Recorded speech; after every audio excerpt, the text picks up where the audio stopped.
Eh bien, bonjour à tous et bienvenue sur la chaîne Le Rendez-vous Hardware. Alors aujourd'hui, le thème d'aujourd'hui de cette vidéo, enfin, c'est pas très français ma phrase, hein.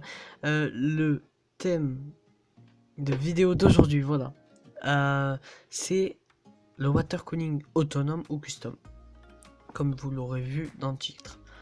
Alors il faut savoir que le water cooling autonome n'a pas besoin de vidange, hein, entre guillemets. Alors c'est-à-dire qu'on n'a pas besoin de changer le liquide de refroidissement tous les 1 mois et niveau prix, ça revient beaucoup moins cher qu'un water cooling custom, hein. Mais on va dire que vous avez les moyens de vous en faire un et vous pouvez en faire un à partir de votre config. Donc il faudra bien vérifier qu'elle soit compatible au water cooling que vous allez utiliser. Mais le water cooling autonome a ses défauts lui aussi, hein. Water cooling autonome, attendez, je recherche ma ligne. Mais le water cooling autonome a ses défauts lui aussi. Il sera moins performant qu'un water cooling custom au niveau du refroidissement, bien sûr. Il sera obligatoire alors, il sera vraiment obligatoire de prendre un water cooling custom si vous voulez vraiment faire un overclock extrême. Pour ceux qui ne savent pas qu'est-ce qu'un overclock, je vous expliquerai ça dans une prochaine vidéo où en bref, c'est vraiment pousser les capacités du processeur vraiment au maximum au processeur, hein. On peut faire ça à la RAM, à la carte mère, je suis pas trop sûr, mais je crois. Disque dur, je sais pas. SSD, je sais pas du tout. Carte graphique, je sais ça. Donc carte graphique et en gros GPU et CPU, on peut. Et puis entre nous, hein, le water cooling custom est bien plus beau au niveau des couleurs, hein. On peut mettre du blanc, du rouge, du bleu, du jaune, du vert, du violet si vous voulez, plein de couleurs vraiment. Après ça change après au niveau des tuyaux et au niveau de votre de votre de votre liquide de refroidissement. Alors j'ai mis en description la vidéo d'un PC en water cooling custom et vous allez voir, elle est vraiment pas mal. Alors, on va voir, attendez vite fait, juste que je regarde si c'est bien dans le sommaire ça. Alors maintenant on va passer au deuxième chapitre, oui parce qu'en fait j'ai fait un sommaire. J'ai oublié de le dire, mais là on a fini le sommaire autonome ou custom. Et là on passe tout de suite au sommaire. Quelle marque dois-je prendre? Écoutez, c'est très simple. Alors, déjà, je vais vous citer quelques marques qui proposent des water cooling autonomes.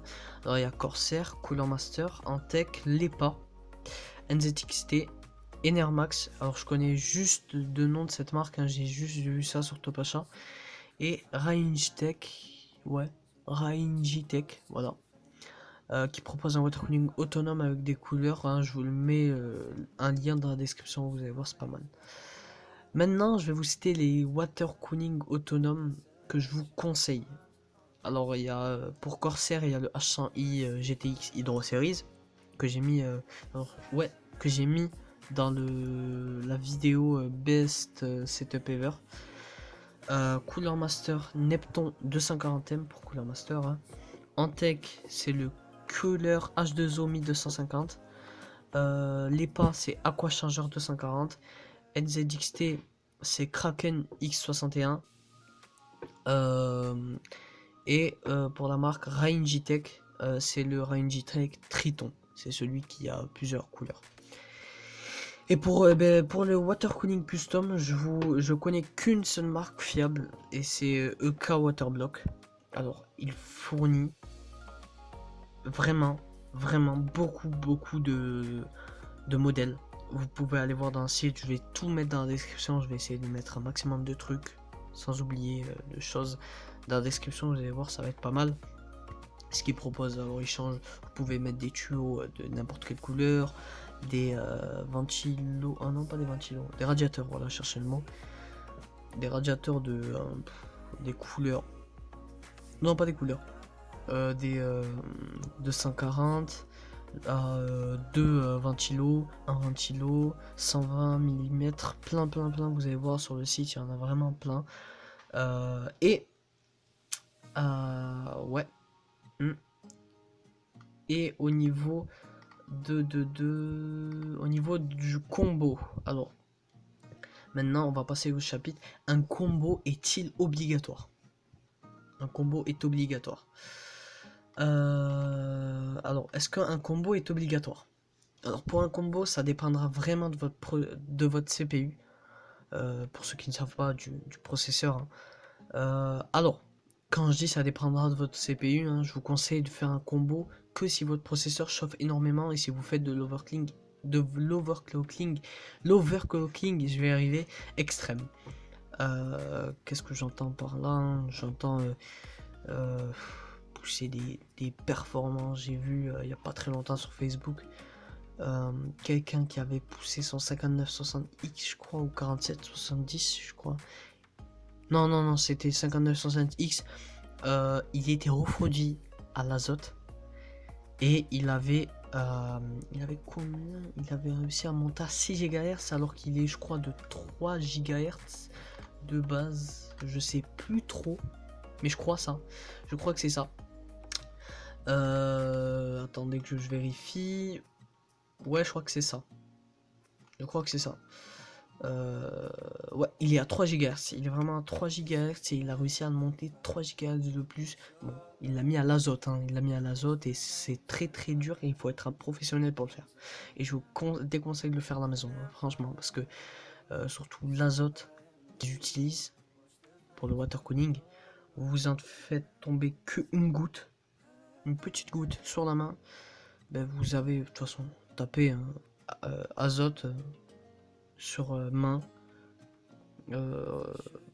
Réaction et vous allez voir des trucs, des genres d'ampoules violettes là, tout grosses sur la main, vous allez voir c'est dégueulasse. Donc je vous conseille vraiment de faire ça chez un professionnel. Et puis je pense que c'est vraiment que pour de la gueule, enfin pour relever un défi et tout, parce que je pense pas que vous à la maison jouez juste à Far Cry ou GTA 5 pour jouer en ultra, vous allez le refroidir avec de l'azote. Donc voilà.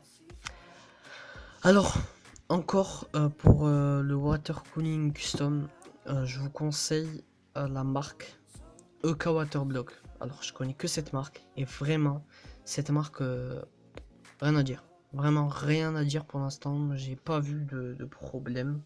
Enfin, j'ai pas vu de gens qui s'en plaignaient. Surtout que bon, je vois quelques youtubeurs l'utiliser. Plus récemment, je crois qu'il y a le Blédard. IQ, non.